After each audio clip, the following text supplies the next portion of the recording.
بله تماشاوان هجا جارا کدن ز وگرم جمع وان خواسیامند حاج و سروک شپیلا پیش روژا کرد لسوری واشنطن گلمن دمات باش به ما مستا اف چند روزه تل واشنطن دمینه و تهدیدن عن لجلهن برپرتين امریکی دکم دو خازن بزانبن اف هدیدن جبوچنا و خالن هری گرگ ينكو منتدا جنگ و تدا جنگ شکر جبوچبون وجيكو تشتي امسر اخرين قلم هريس الروشا كردستانا سوري وام بهتر سر اخرين شاوا نرينا اخوا سر سياسة امريكي مجوارة اخويا كرنج برقلك رخنيما السياسة وعناكي هيا ما جوارقو ام شو دا خواست جواناكي بهتر بشكرتيا هي زي ديمقراط الحريمة مال كردستانا سوري بكن جالية ديدا سر بيشمرقا قالك گفتگو بون چاوا آریکاری پیشمرگی مرا بکنج بوی در باسی کردستان سوری بن و قالك برسي وعناكي جهابن برسي وعناكي چه جبوي بشارة روجا سوري چه مشروعي ما هيا سر مسألة فيدراليزم ام قالك گفتگو بون افتشتي گرين يسر ام اخرين اكون سیامند هات بحثا خاله در بسونا پیشمرگین روجاوای کردستان اجبار روجاوای کردستان کر دماکو و اف مجار و گنگ شکر وان چش تارگوت لسر در بسونا پیشمرگیان یک جی از کسی از بارش داخلی مکتب زیناتورا بون بگشتی از 11 مکتب زیناتورا را اخویم تشتی بالکیش براستی گلک اگه حیواناکس نبون سر کردی سوری یعنی فرقا یه پیگی و پیشمرگه هنکا جواناکی نزانی بگو افده زی جف جودانه جوارا شروانی کرد شروانی کردن افگرکی باکیش بوش مراج بر افزن ناتوری هناکی بریاری دستینن جبوی آریکاریا گویی روش جیه پیگی را تچه لوما از بهور دکم یعنی پیوست بو ما برین ها سردانی ولو کربان و اف سردانی ها بردوام بان شی نه هر سری ساله که ام سردانه که بکن وكم قوتي قلكي بالكيش وقالك برسي وعناكي هبو نجبر وعناكي بهتر براستي تفقرا كردي بقشتي زيدا ناس نذكرن ما قالكي سر برسي وعناكي سر يبيجي هبون سر بيدي هبون بشتي مقال كر روشا ما في مروفا الحريمة ما تشاوايا وچند كارمندي زيناتورا جي براستي گوتن افتشتکی گلکی بالکیش جمره و امی اگر بکن زیناتوری خواهش بوی سر مسئله چکداریا یه پیگی و پلاستی ام وکا اون جمره نخویا کرن پیوستیه ام نرينا كي نو ام بكن سر فيناكي يعني ام نو باخذن سر فيناكي وما ام لفهاتن كوميتاك انجمنان اجتماعية كردي جنيزيك سرداني بكي برنامجي فرحتر هفديتنا بكسنا ديرا وكسنا زيادة الرجي بكي مامۆستا سیامند دوان جوینانده و بحثا روشا روجاوای کردستان جهامو آلیان وکر و بحثا چکر درباری روشا روجاوای کردستانی ده وكم قوتي جهكي قلكي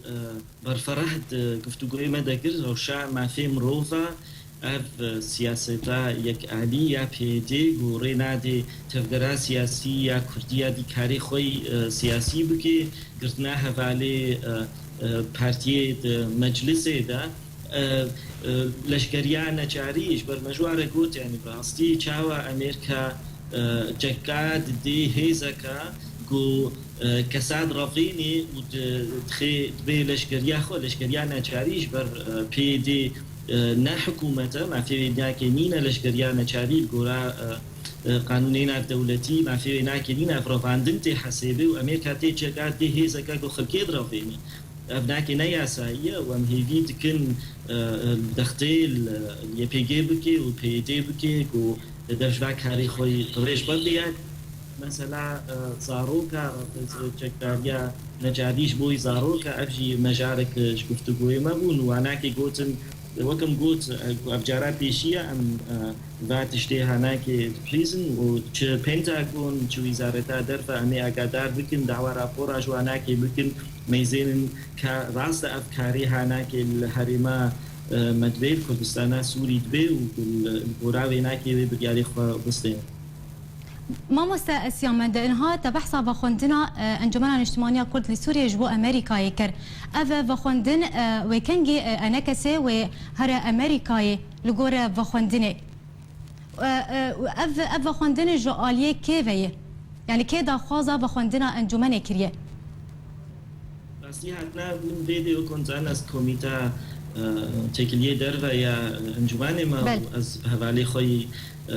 آفیسری مکتبه تکلیه از آخفتن بری زور مفیده و ام لف هاتن از حاضریا سردانه که بکم و چند زناتورا گوتن مکتبه و آناکی گوتن ام تخوازن واناكي ببينن وكيدي ميدل ايست انستيتوت او انستيتوت كا ثينك تانك يا وزارة جدرفا نيزيكي ويناكي او ناكي جي واجي نلويدي محاضرك دا زمينارك نلويدي دا واجي قوت ام تخوازن انا كسيجي وري سردانك لواشنطن وكيديرو هبديتنا من وزارة درفا امريكي هيا يعني حمو عليا قوتن ام تخوازن